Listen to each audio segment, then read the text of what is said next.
朋友们，在中国的神话史上有这么个人物，他大器晚成，70多岁才出山，经过多次的生意失败，无妻无子，但最终他用直钩钓鱼的方式，成功吸引了一代明君的注意，被邀请作为军师，协助君主打下了江山。我是 Shelly， 我是 Emma， 我是妮娜。我们今天就来起底姜子牙的那些事。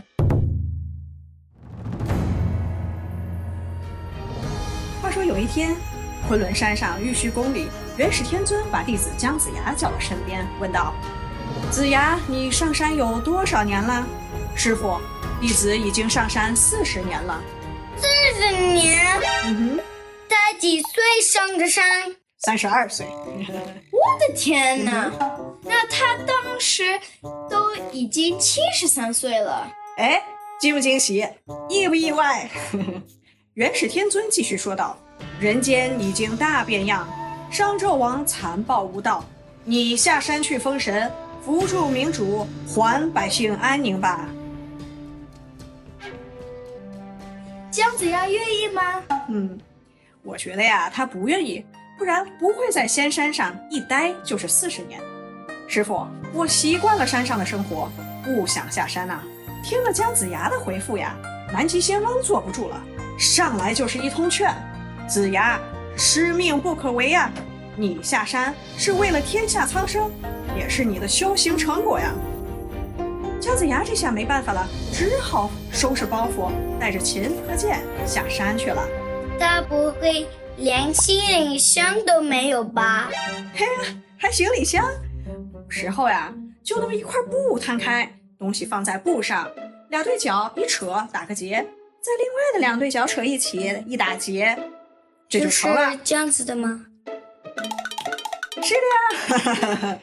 哎，打包啊是比较的潦草，但确实也省事儿。来，咱们先来一波教学环节。艾玛，能不能试着解释一下“师命难违”是什么意思呢？是不是师父的命令不能违背的意思？没错，它是一个成语，也可以用作谓语和定语。妮娜，能不能请你给个例句呢？大本不想参加比赛，但是使命难违，只好硬着头皮上了。哎，好例句。中国人尊敬老师的文化有着悠久的历史和深厚的传统，这种尊师重道的观念深深地植根于我们中华民族的价值体系中。自古以来，教师被视为传道、授业、解惑的引路人，肩负着教育和培养下一代的重任。儒家思想的创始人孔子提出了有教无类和学而不厌、诲人不倦的理念，强调教育的重要性和教师的崇高地位。在中国传统文化中，老师的地位仅仅次于父母。所谓天地君亲师，将教师列为5伦之一，体现了对老师的高度尊重。古语有云：“一日为师，终身为父”，表达了学生对老师的感恩之情和敬重之意。师生关系被视为是一种重要的社会关系，尊敬老师不仅是一个个人的道德修养的体现，也是维系社会伦理和道德秩序的重要准则。师命难违就是在这样的文化背景下产生的，意思是老师的命令和教诲不可违背，体现了对老师的绝对尊重和顺从。这种观念强调了师生之间的信任和责任，有助于知识、道德和文化的传承与发展。我个人认为这种尊师重道的传统在现代社会仍然不过时。它鼓励人们尊重知识，尊重教育，为推动社会文明的进步和个人的成长还是有着非常重要的作用的。妈妈，姜子牙下山后又发生了什么？他发愁没有亲人，也不知道去哪儿落脚，想来想去，只好找朝歌城的结拜兄弟宋义人。宋义人非常的仗义，一见到姜子牙就热情招待，还给他安排了一个住处。这还没完宋义人还给姜子牙安排了一桩婚事，娶了68岁的马氏。就这样，姜子牙开始了他下山后的生活。那他们夫妻俩是怎么生活的呢？这姜子牙在山上修行了40年，除了修行啥也不会啊。他忽然看见屋后一大片的竹林，来了主意，想到自己确实会用竹子编东西，就想到了编罩笠拿去卖。罩笠是什么？哎，你没见过吧？罩笠就是一种用竹子劈成的细条编成的漏勺，哎，长这样式儿的。这也太不靠谱了。一家人能用几个罩笠呀？罩笠也不经常坏。确实，他走了35里的路啊，腿脚都疼了，肩膀都压肿了，结果一天连一个都没卖出去。马氏责怪他不会卖东西，姜子牙自己心里也十分的沮丧。宋义人又给他出主意，让他去磨面卖。这次总该成功吧？嗨，别提了，他又挑着面粉去卖呀，一整天一个买家都没有，还被一匹受惊的马撞翻了面粉，全洒了。这运气弱爆了。宋义人又让他经营酒馆，可门可罗雀，一天都没人光顾。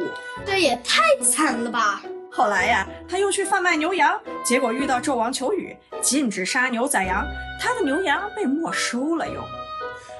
这一来二去的，马氏生气了，天天唠叨他，真是干啥啥不行，吃啥啥不剩。于是没多久，他媳妇儿就觉得这日子过不下去了，跑了。有一天呢，姜子牙闲来无事，就去宋义人家串门散心，结果一进他家后花园，眼睛都亮了，感叹道：哇，你这风水可绝了，老宋，你这儿适合盖个阁楼。宋义人同意吗？嘿，宋义人挠了挠头啊，说以前盖过几次都被火烧了，我这心里啊有点慌呢，不敢再折腾了。听起来有一点玄乎。可不是嘛，姜子牙在后花园溜达了一圈，仔细研究了一番，拍拍胸脯对宋义人说：放心吧，这次有我在，绝对妥妥的。那自信的样子啊，简直是自信地本地，口气还挺狂。嘿嘿，宋义人一看他这么有信心，心想行吧，搏一搏，单车变摩托。于是呢，就破土动工建起阁楼来。姜子牙全程盯梢，生怕出什么岔子。阁楼很快就建好了，宋义人乐得合不拢嘴，马上摆宴请大家庆祝。这天正热闹着呢，突然一阵狂风呼啸而来，裹挟着五彩斑斓的黑烟雾，直冲阁楼顶上去了。不会要出幺蛾子了吧？姜子牙呀，定睛一看，果然发现那烟雾里有几张小妖的脸。他心想，果然有妖孽作祟。他二话不说，抄起剑就冲了上去，噼里啪啦一顿操作猛如虎，把那几个捣乱的小妖啊全都拿下了。姜子牙这波操作绝了！小妖们什么反应？那几个小妖啊，一看打不过，就开启了求饶模式。大仙饶命啊，我们知错了，你们不好好修炼，非要出来兴风作浪，是不是皮痒了？想保住修为，就去西岐山搬砖运土，劳动改造，等我日后召唤。这就是传说中的罚你去搬砖。嘿嘿嘿嘿，说的没错，小妖们连连点头，遵命遵命。于是呀，姜子牙就放了他们。事情就这么解决了？是呀，这一波神仙操作不仅保住了阁楼，还收复了小妖，简直不要太帅。崭露头角意思是表现出才能，它是一个成语，作为谓语和定语用。To reveal one's talents, start to distinguish oneself. Bravo。也就是经过这次比赛，他终于崭露头角，被大家认可。宋夫人发现姜子牙会捉妖，又会看风水，就建议他开个算命馆。于是呀，姜子牙的算命馆很快就在朝歌城南门开张了，生意还算不错。他在馆门前写了对联：一张铁嘴识破人间凶与吉，两只怪眼善观世上百合星。姜子牙的生活总算要走上正轨，逆风翻盘了。可是他究竟是怎么成为军师辅佐一代明君打下江山的呢？如果你们和我们一样好奇，那就请订阅我们的频道吧，确保不会错过下一集的精彩内容。如果你们还想听《封神榜》里其他人物的高能剧情，请点击这里看哪吒和李靖的故事，保证精彩不断。还可以点击这里了解神仙界的顶流杨戬的故事，看看他如何在黑神话悟空里秀翻全场。